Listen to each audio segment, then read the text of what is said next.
Jack Teichman. And today we are going to be talking about our research project on campus sustainability. And we're going to be focusing this research project on the beliefs, attitudes, and kind of behaviors that college students have about sustainability and what they kind of feel that they can be doing to improve our world. Because in a world where we have an increased amount of demand for online consumerism and plastic products, and especially with COVID-19 and the demand for single-use plastics like masks, gloves, and things like that, the amount of waste that has been created in the past couple of years has been extreme, and a lot of this is ending up in our oceans, and it's really hurting our planet. And so we want to try to find some ways that maybe college students like us, who are living on a limited budget and don't have a lot of money, can improve their sustainable lifestyle and decrease the amount of waste that they are producing. So to start off today, we're going to be talking about kind of the purpose of this research and the attitudes towards sustainability right now. And then we're going to discuss our hypotheses that we've come up for a paper and the objectives that we're hoping to find from this research. And then we're going to be talking about the survey plan and how we're planning to collect this data, and then we're going to transition into the sample plan and how we're going to get a variety of data from different kinds of college students who have different beliefs, so we can kind of gauge the average viewpoint of NMU's campus. And then finally, we're just going to be giving a couple ideas for some sustainable alternatives that college students could be doing right now to decrease their waste that cost very little money, and we're hoping that maybe this research will kind of like help us figure out what things students are doing right now and what we could suggest to them to do in the future. So first of all, why research sustainability? Well, like I said, sustainability is a global concern, especially with the pandemic and then the increased amount of like online consumerism. So we want to address like what our age group can do, especially at when we're not making a lot of money and we don't have the resources to purchase really expensive reusable products. Second of all, college campuses impact the amount of waste created greatly in this country. I mean, for example, I'm sure many of you know that like at the dining hall right now, because of the pandemic, they're still using paper plates, plastic silverware, and plastic cups rather than the actual dishes that they have. And like, if they stopped doing this, this would greatly reduce the amount of waste that's created just on our campus alone. Third of all, we want to figure out how much do college students value sustainability. We're going to assume for this research project and a lot of our hypotheses that students do care about sustainability, as our generation is stereotypically more likely to care about it than other generations. However, we want to gauge how much do people care about it, and then what are they doing to act on those feelings, or are they acting on them at all?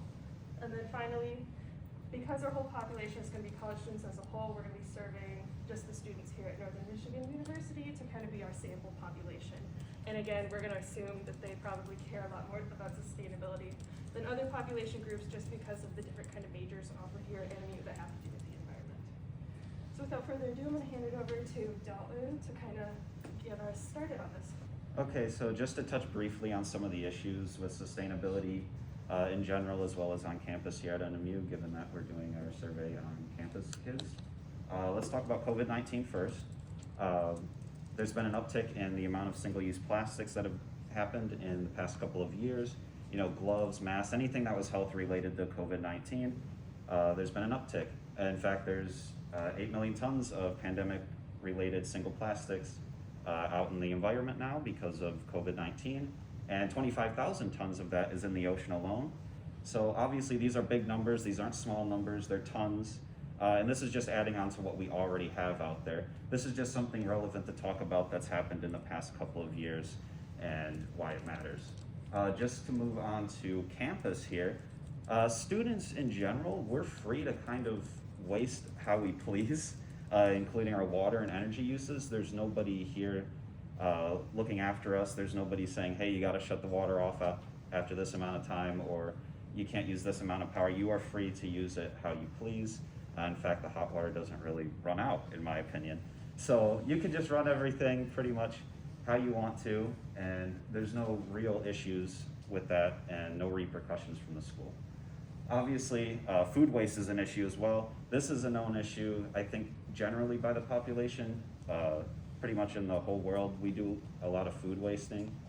Here at campus, students can load up their plate with food at the dining hall, and then they can just toss it in the trash as they please, if they don't like the food or whatever it may be. So there's no repercussions to that either, and that can also be a problem. Moving on to some of the cost of local alternatives. Oftentimes it can be perceived or is expensive to move on to something that's more sustainable, and that's not always within the realm of a student's budget. So students are more likely to go to, let's say, Meijer or Walmart and do some of the more budget-friendly options that fit within their income. They might not be sustainable, so they can't practice their values if they have them. Obviously, yes, there's transportation to these items as well. That can be an issue for some college students. So for our hypothesis development, the first thing we wanted to talk about was if college students would be more likely to invest in sustainable products that are under $15. And just to keep this in the realm of reality, we're talking like laundry soap, toilet paper, paper towels, stuff that you can competitively price at under $15 that might be more sustainable. Next, we wanted to talk about if college students would support more sustainable companies if they reached out to students or reached out to the public, maybe in advertisements and such, and then kind of covered what exactly that they're doing. I did a presentation last semester on this where Coke, Pepsi, they do stuff that are actively trying to help sustainability. However, they don't necessarily talk about it. So it's hard to kind of gauge what companies may or may not be contributing. Number 3, we want to talk about students refraining from buying from wasteful companies. If that would result in more marketable opportunities for students to buy from. Obviously, there's a demand, companies are going to try to supply it. We want to try to find that out through some research, maybe get some hints at some survey questions that may lead us into a direction to see, is that true? Would students more likely buy? If students are more aware of their impact through their buying habits and what they do, would they be more likely to maybe lean towards something that's more sustainable? That's kind of a big hypothesis and kind of an encompassing one. We just want to see where people are willing to go, what they know, and if they're willing to maybe lean more towards sustainable goods if they were to know about them more in general. Now I'm going to be moving on to Jack. Now, discussing the survey plan, the survey that we have created via Qualtrics consists of around 21 questions, and those questions involve what do students do to foster more sustainability in their lives. It addresses consumption. It addresses more specific information about students, such as major, buying habits. And the main goal of this is to really gauge how students feel from a variety of backgrounds and what their specific habits are, and maybe what some ways that they could engage in more sustainable practices. Now, we have published this on Qualtrics. We plan on disseminating it via social media because social media is a very accessible, it is a very widely used means to get out information. I think it's safe to say that probably everybody in this room has a social media account of some sort. Also, we plan on doing some in-person tabling at heavily trafficked areas throughout the university to include Jamridge Hall, the PEEF gym, the Northern Lights Dining, and the library as well. We plan on doing this during busier hours of the day, such as around the afternoon, or more so later in the evening in areas such as the dining hall in order to capitalize off of the dinner rush, and also later hours of the day for the PEEF, because there's a lot of people that go to the PEEF gym during those hours as well. Now, moving on to the sample plan and the specifics of what we're specifically trying to get, we want to get a lot of opinions from students of various interests, various backgrounds, because ultimately this isn't necessarily about getting the right kinds of opinions or the right kind of data. It's about getting a very diverse array of data that is valid and that is going to allow us to gauge how students truly feel. Now, in terms of why we're going to be doing it at Jamridge, Starbucks is in Jamridge, which has given us the presumption that maybe there's students who have maybe a little bit more of a disposable income. In terms of going to the PEEF, students who maybe focus a little bit more on their physical health. In terms of the Northern Lights Dining, students who have a little bit less of a disposable income. They have a dining plan, they're going to a place where they can get as much food as they want of no cost because they've already paid for it. In terms of the library and online, the library is a place maybe more so academic, students that focus more so on their academics. And in terms of online, it's a place where you can get a really good mix of people. Now, I don't know if I mentioned this, but also going back to the survey plan a little bit, for tabling, we're also going to use the incentives of potentially being awarded a gift card as a way to encourage more participation, just because we believe that using something with a little bit more monetary value will encourage students to participate who otherwise might not. Now, in terms of what we have gauged so far from our results, from the participants that have participated, students on campus, it's evident there is some deep concern for sustainability. And from our surveying, we hope to maybe get information similar to this, such as what are some alternatives that students take advantage of in order to foster more sustainability. And if not, we're hoping that maybe we could share this information to let students know that there are ways that they can, in fact, be sustainable. In terms of transportation, using the MARC-TRAN, carpooling in order to cut down on emissions, in order to cut down on the amount of driving that students are actually doing in their own vehicles.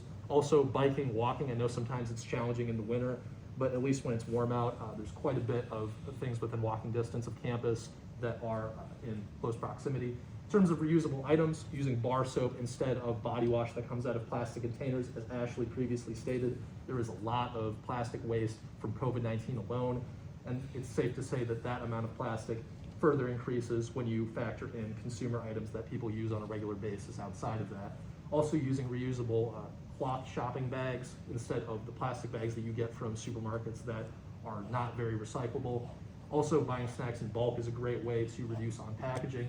Also at NMU, some ways that maybe the campus could further foster sustainability is through using ceramic dishes. That was a practice prior to COVID-19. I think COVID-19 has complicated that, but the Northern Lights Dining, engaging in that would certainly cut down on the waste. Also, submitting assignments online on EduCat is already a really great way. It's already in use right now, and it's a great way that presumably cuts down on a lot of paper waste. Now, I'm going to be directing it back to Dalton, and he's going to be recapping and closing out the presentation. Yeah, so just to wrap everything up, sustainability, big issue. It's talked about in news, politics. It's talked about right now in this classroom. So obviously, big deal, big hot button issue. College campuses impact sustainability. We talked about that. You know, the unlimited energy, the unlimited water. You know, food wastage, as well as us being, you know, what we learn and pass down today is important, so us learning to be more sustainable can be more relevant and important for future generations coming along. Our sample population, NMU, of course, it's, you know, easy, it's right here, it's convenient, it's a great place to start, it's a place where we can get data really easily. And lastly, we talked about some of the alternatives that we can partake in and kind of help, whether that's with transportation or alternative products or things that we can do here at NMU personally. But with that being said, that's our presentation. Thank you for listening. Hope you guys have